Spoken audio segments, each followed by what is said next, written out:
1-2.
All right. Some serious technical difficulties here. Try this. I didn't realize that. Whoops, we don't want to send them that. We do not want to send them that. We want to send them this. This is a whole different. Don't want to send that link. All right. Hopefully we are in business. And Kevin Woodley is going to join us in a couple of moments. Let's hope this is working. Let's see, do we have audio? We do not want to send them that. Okay, it is working. All righty, here we go. Once we get Woody up here. Yes, of course. I'm being asked now if I have interest in talking to Jones. Of course. What a day. Craziness. I did not see this coming. I did not see Martin Jones as the number one option. And we should be hearing from Kevin Woodley in a minute from In Goal Magazine. And Kevin does a great job. Awesome stuff. And if you've listened on Flyers Daily, I've had Kevin on a few times. And he is the best. Let me see. I'm getting a message now. Yes, now. We're going to get Kevin Kurz on, too. And there he is. Oh, my goodness. It's a silhouette from British Columbia. There he is. We are live right now, by the way, just so you know. So the reason it's so backlit is just because this is the gorgeousness of Vancouver. So I'm downtown right now, and so I'll give you a taste of what Martin Jones experiences in the summer here, at least. Yeah, he's a BC guy, right, Woody? Yeah, North Vancouver, and still spends his off seasons here as well. And we could get into what he spends them doing. A lot more shinny than goalie schools, at least. In some recent years, and there are some people who might think that's a little bit has been part of, I don't say the problem, but part of, contributed to some of the decline in numbers and performance over the past couple of years is going away from a goaltender that was always regarded as very technically strong in his early days with the Kings, and almost in an attempt to, I don't want to say push back on that, but to try and prove that there was more, try and sort of from his development curve, he embraced, a lot more things like shinny. Like he played a lot more shinny, and that's kind of the type of training he's done for the most part in the past couple of off seasons, or for a while now, kind of right up until last summer, where he started to invest a little more in, making some changes into his game. So I think that's a big part of the story of Martin Jones and the evolution. Some goalie coaches would tell you de-evolution up until this past season, and part of the task there in Philadelphia is sort of continuing the path and the strides that started last season, and you could see them especially earlier in the year. Real quick, for everybody watching, this is Kevin Woodley. He is coming to us from Vancouver, British Columbia, as you saw in the background, which is gorgeous. And Kevin hasn't had a haircut in a long time. Usually not this shaggy. Apologies for that. Apologies for that, yeah. But Kevin is, what's your exact title with In Goal? The founder, executive president? Let's call her, the founder is David Hutchison. He is the brains behind the operation. I'm just the pretty face and bad hair. I guess I would be like a managing editor kind of thing for In Goal, and then I do cover the Canucks for NHL.com and do a lot of goalie writing for NHL.com as well. You are the goalie guru, as I refer to you. You contribute to Sportsnet quite a bit as well, and a lot of guys text you with goaltender questions, whether it's Elliot Friedman or different guys across the league. And just to give out your credentials again, you are very tight with a lot of goalie coaches. You get a look at the ClearSight Analytics, which is Steve Alaket's company, to look at shot volume, shot quality, environment, all of those different things. So Kevin is always great to join us on Flyers Daily and give us a great breakdown as well. Were you shocked to see that they signed Martin Jones? Oh, no, I think Kevin is locked up. I just gave him that glorious, glorious intro, and I think that he locked up a little bit on us. So we'll see if we can get Kevin back here on the stream. Let me boot him off, and then we'll get him back. All right, so, yeah, he's going to join back in.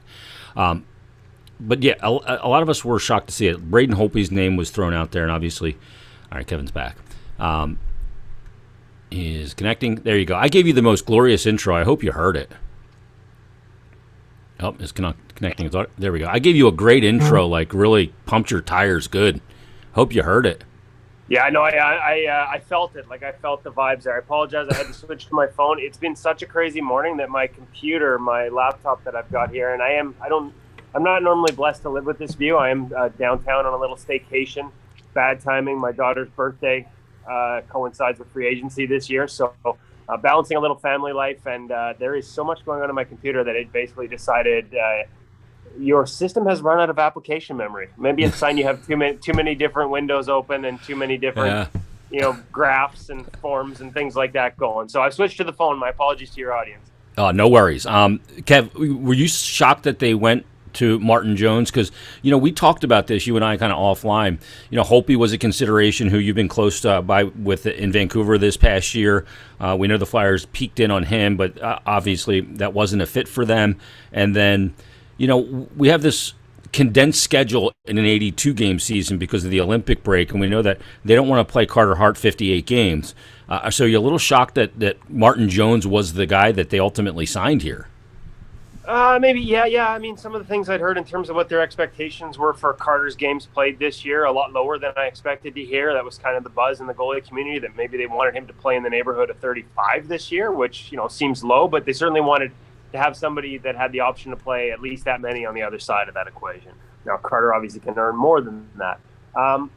So I thought there might be a look at a proven name. I thought Jonathan Bernier might be something that fits there. Obviously, a relationship with Kim Dillabaugh dating back to their time with the Kings. Joe has had a heck of a couple of years in Detroit in a pretty tough defensive environment. And that's the issue here right this year. There's so many changes with teams. Like, what I like to do is match a goalie with the defensive environment and see if there's a fit in terms of his strengths and weaknesses and what the team gives up and doesn't give up. But hard to do when teams are making such, huge changes on the back end as well, right? So what's that going to look like? And it becomes that much harder to forecast. I will say this. Again, as much as I thought they might look for somebody whose recent performances might be stronger, and Bernier was near the top of that list, like adjusted save percentages, close to Alex Nedeljkovic, like plus a full % above expected. And Martin Jones has been below expected for a couple of years now in San Jose. But there is a relationship. Obviously, Kim Dillabaugh knows him from their time together with the Los Angeles Kings. Kim Dillabaugh would have known him probably, I'm willing to bet, dating back to junior and a young goaltender who used to train under the old GDI Goaltending Development Institute label that Ian Clark ran here in Vancouver when Martin Jones was young, and Kim Dillabaugh was his right-hand man. So there's probably a long-standing relationship there. Dean Lombardi as well is with the Flyers. Right. There's also, I think, again, who knows what the defensive environment looks like this year, but if it is as messy and as tough, as it has been in the past couple of seasons, you've got a goaltender who is no stranger to tough defensive environments. Yeah. One of the lowest expected save percentages in the National Hockey League over the last 2 years is Martin Jones. They give up a ton there, a lot of it off the rush. So part of his struggles are environment, but it would be ignorant to ignore, it would be naive to ignore where his game had gone to, the details that had slipped up until some changes last year, and to not be at least aware of them, and I'm guessing they are, and have a plan in place to continue what I said was a process that started last year in terms of, trying to get him back on par technically with the rest of the National Hockey League, because he had fallen behind. And the easiest way to put it would be, and this is observations, but also other NHL goalie coaches around the league, some of whom have relationships with Martin Jones and have worked with him. There was just no rotation in his game 2 years ago, Jason. Like everything was flat. Every push was straight across the crease. There was no rotation back to the posts. If you look at some of his heat maps, not surprising that a lot of the problem was to his right, because when he moved to his blocker side, like it was just straight line, straight across, out at the puck, no rotation back to the post. And of course, not only does that not put you on angle early, rather than setting angle and then adding depth, but it makes it really easy to stretch you out wide. And if you do even get to the spot, despite having an inefficient path, you're not square when you get there. Like the amount of problems something that seems so simple brings to a goaltender's game and how that can compound, it's alarming. And I had a goalie coach that knows his game quite well 2 years ago said that element of his game had gotten to an American Hockey League level, frankly.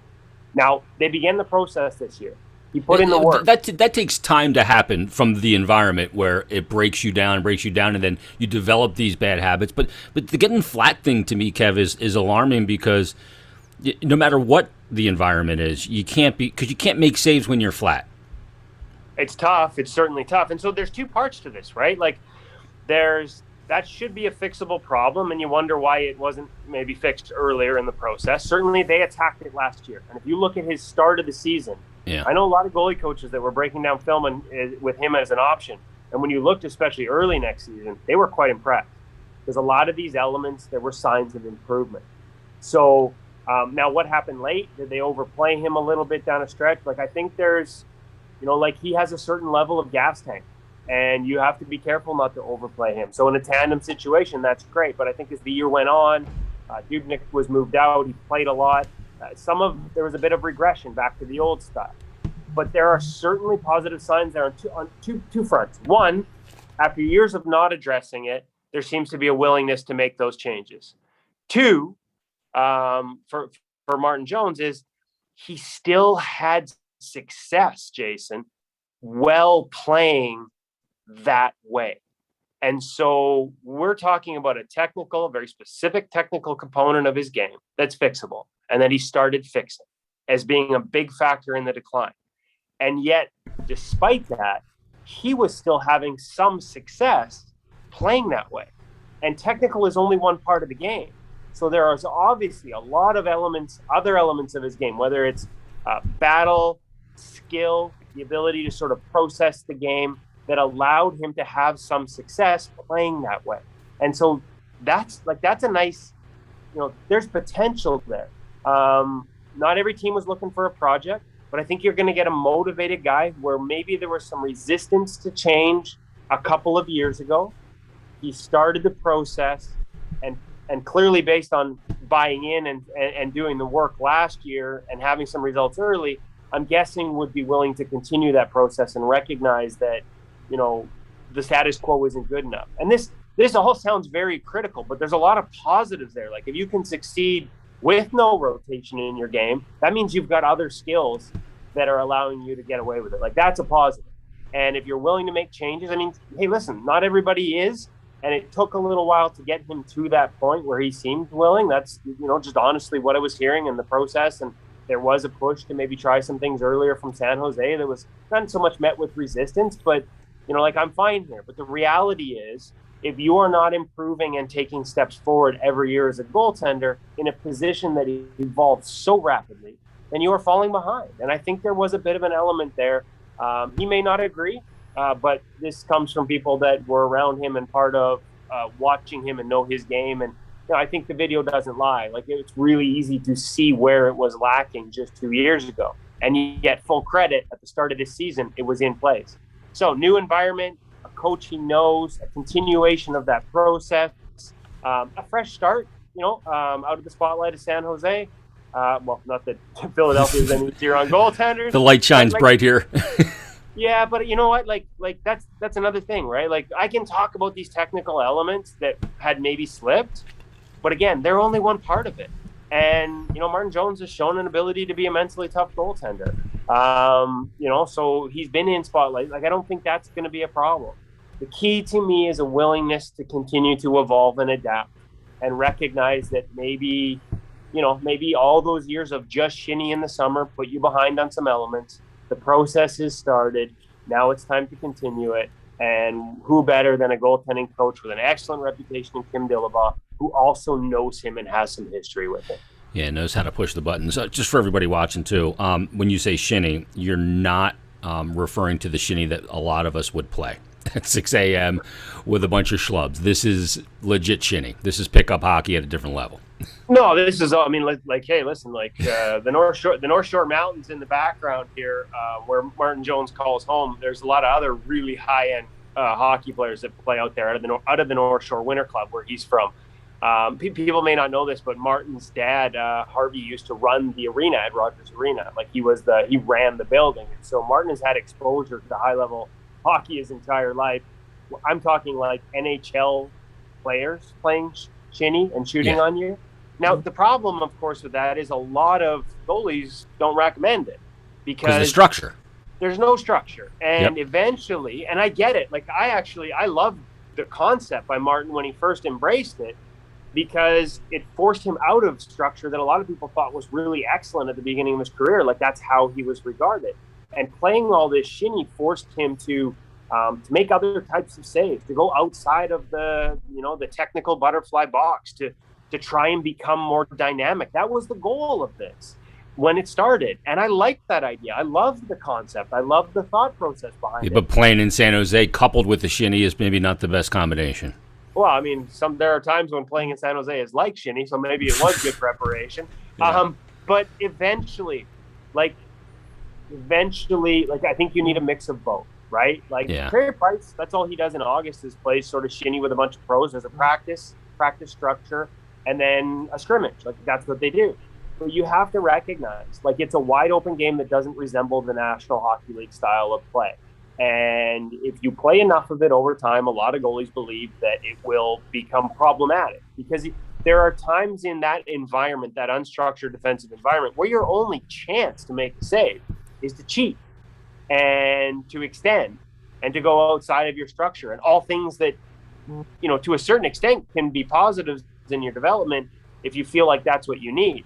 But over time, those things can become habits, and not good habits at the National Hockey League level, where those types of chances are fewer and further between. And cheating or having to sell out to make a save, or go early to make a save in anticipation, can become problematic when the guy holding onto the puck recognizes it and lights you up. But at the end of the day, I think the biggest problem, even more so than shinny, was just how the technical game didn't continue to evolve for several seasons. And again, it's really hard to play goal with a lack of rotation, and the game is so fast east-west. East-west, and if you've got inefficiencies in the way you move east-west, it's not like he can't move. He's got all the skill, but there's inefficiencies in path and decisions that put you off angle, that don't allow you to sort of get into angle first and then set depth. Like, those are problems, right? And they're hard to overcome. So, two sides to the coin. The process started, continue it, and there is a lot of upside there. In part because the fact he succeeded without that structure showed just how good he could be. And then you're chasing it, and then this thing in between in your head starts to become a problem, because then you lose your structure, you lose the things in your efficiency, and you have too much bad data to overcome it. I say it's like a quarterback in football that's always getting sacked. Even when he doesn't get sacked, he thinks he's getting sacked, so he throws the ball away.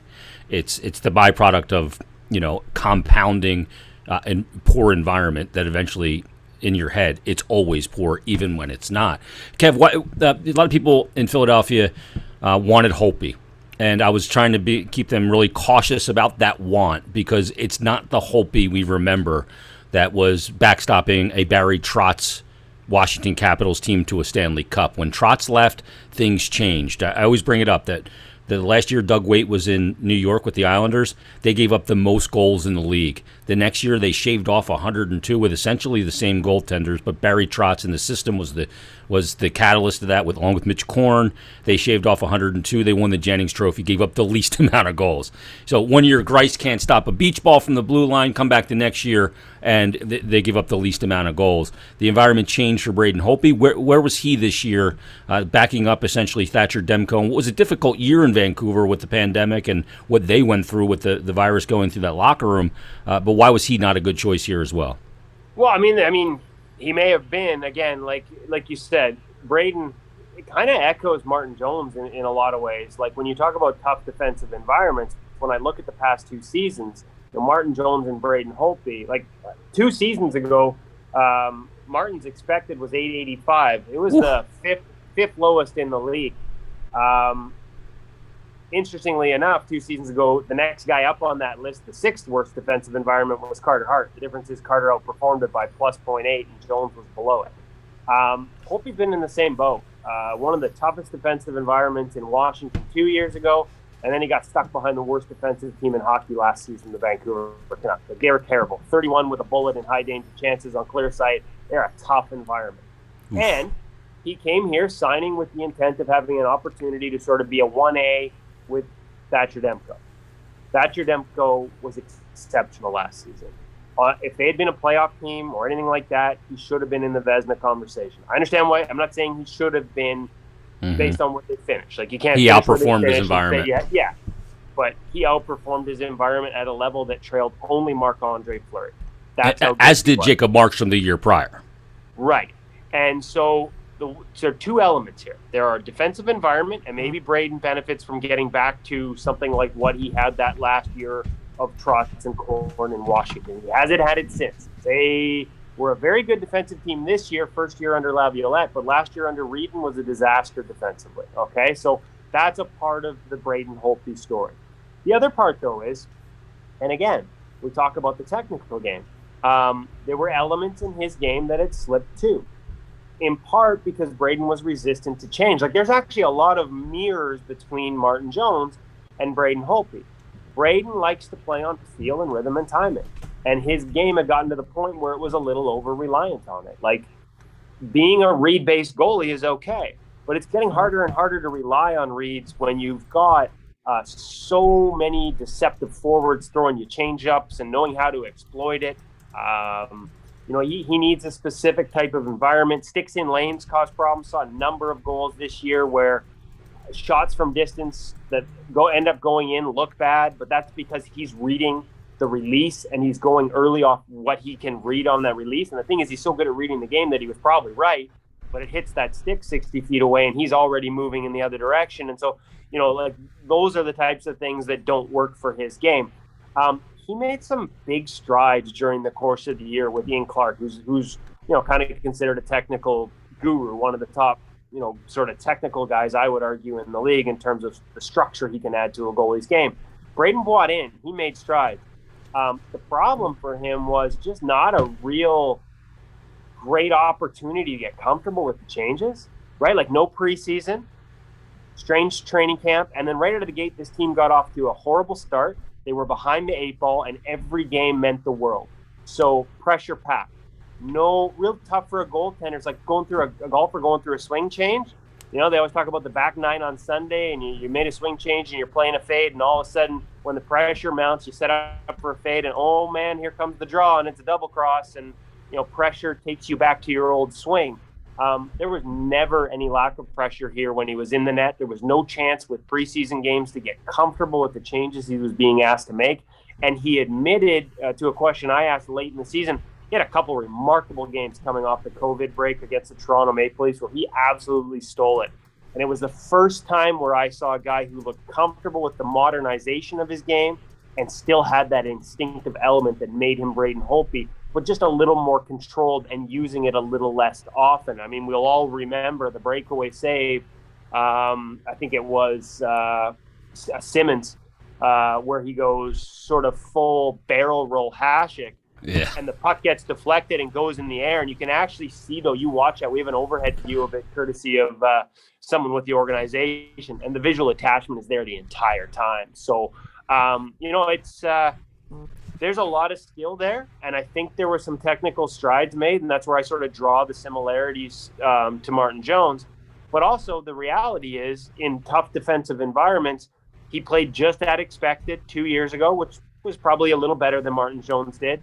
And he was below expected this year at a level similar to Martin Jones. So both players in tough defensive environments that haven't been at their best, both players trying to add some modern elements to their game, both players that need some time to get comfortable with those adjustments if there's a hope of seeing them get back to their old form. I think Braden will benefit from an easier to read defensive environment in Dallas this year. And if he takes some of the changes he made here with him, and sort of finds a balance between the old game and the new game, he's still capable of really good things.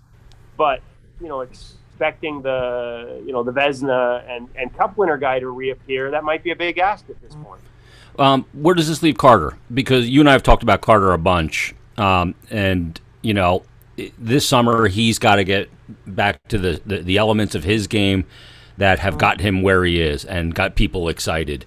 So when you look at Carter, he's not back on the ice yet, I don't think, but we'll be getting back relatively soon. Or maybe he is back on the ice for a a couple back weeks on now. The ice. Yeah. No, I think he's been back on the ice for a little bit in Edmonton, working with Dustin Schwartz. I haven't checked in on specifics, but I do believe he's been back for a couple weeks. Listen, this is all part of a process, and there's obviously the experience of last year. I think Carter's just got to get back to his game and stick with it. It's interesting, we talk about Jones needing to sort of modernize his game a little bit. I feel like Carter has a foundation. We talked about this before. I feel like I don't want to beat a dead horse here, but I like his foundation. I always liked his foundation. And I don't know, I thought his foundation was ahead of the curve in a lot of elements. And it was what made him what he was in terms of the efficiencies. And I just saw a lot of that slip last year. And so they need to get to a place where he sort of rebuilds his trust in that. And then when he gets there, it's supported as opposed to elements taking him away from that. And so I think that's a matter of everybody being on the same page. I don't know if they were or weren't last year. All I know is when I watched him play, I saw what I always believed was his foundation. Abandonment of it in a way, right? Yeah, I mean, he'd become, we talk about angle and rotation. Maybe he'd become an early. He was, he just late in movement, but then into desperation mode on plays that I believe he should be able to beat on his skates and set and square, and I think historically has. And so, part of that is between the ears too, right? You got to get back to trusting the foundation and trusting it works.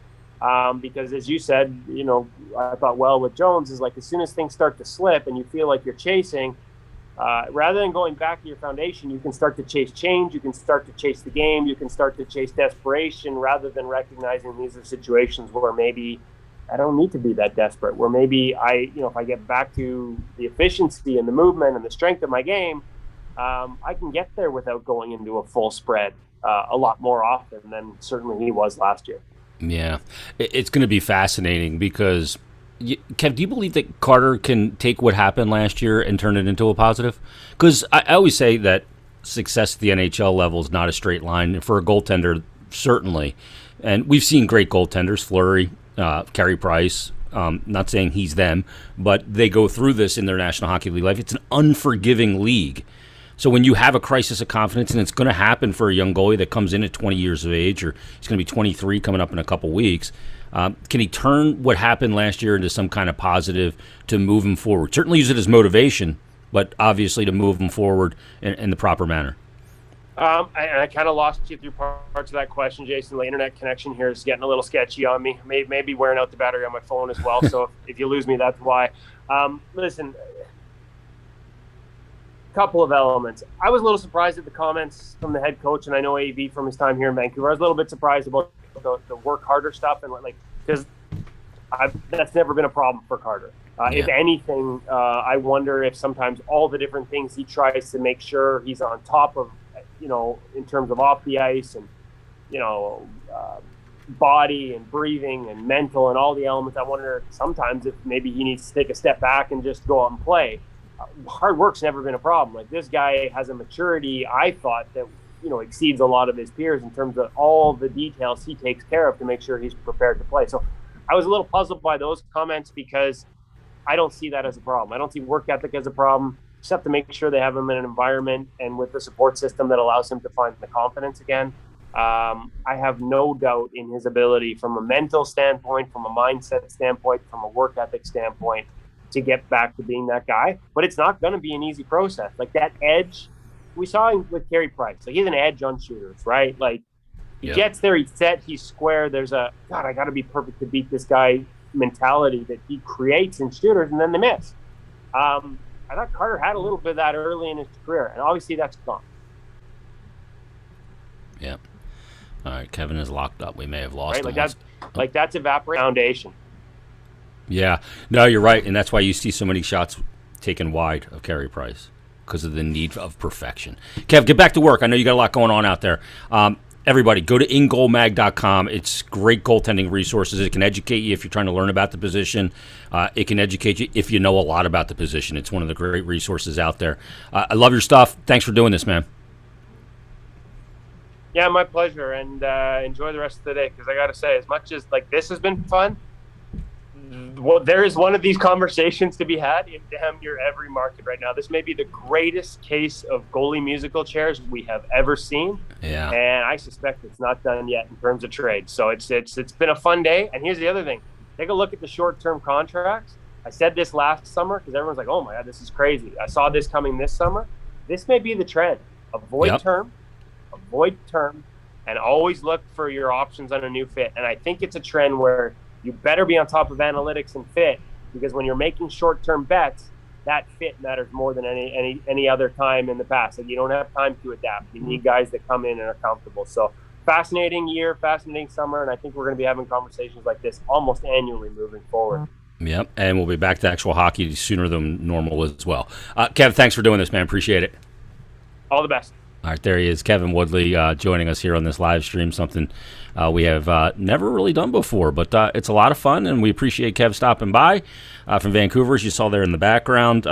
I got to jump. I would love to bang out some questions from people that you've put on the stream, but I do have to jump because Martin Jones is doing a press conference here right now, probably, and I have to interview him for Flyers Daily coming up as well. Again, it wasn't a signing that I expected. It's not one that, at first blush, that I love. I thought, Bernier, who Kevin talked about right off the top, was the guy that I would have chosen. But that's not where they went. Bernier got a lot more money. So there's a lot of things to consider here. Can Jones get back to being a really good, solid NHL goalie? Yes. Will he? That remains to be seen, just like all of these moves in the offseason. While they look good on paper, that doesn't necessarily mean they're good on the ice. You have to wait and see. And that's ultimately what we'll have to judge them on. We can judge the offseason now and what we think of this move, whether it was Martin Jones or Holtby or Bernier or Reimer or whatever. We have our thoughts on it right now. And again, at first blush, it's not where I would have gone. But ultimately, what happens on the ice is going to determine success or failure. Whether that's the Ryan Ellis trade, the Rasmus Ristolainen trade, signing Nate Thompson today. They also signed Keith Yandel. There's a lot of moving parts here, and there's a ton of change on this team. It is certainly a lot different than dynamic has changed. Cam Atkinson, Jake Voracek gone, Phil Myers gone, Nolan Patrick is gone. I mean, it's a ton of turnover, but we'll see how it plays out on the ice. But everybody, thanks for watching. We're going to be doing more of these. It's something that I'm probably going to do a lot of when we get to the season. So glad we figured out the technical difficulties of it, but everybody, appreciate it. Hi, Zach. I appreciate you. Thank you. Rob says he feels better about it now than he did an hour ago, so thanks. Totally underrated. Anytime, anywhere, let's go. I know people are excited, and maybe we'll do another one of these tomorrow. We'll see what kind of plays out over the next little while here as well. But everybody, thanks for watching. Appreciate it. Be well, and we'll talk soon. I got to figure out how to end this now. I'm not sure how we do that. I guess we just maybe go like this and close it out.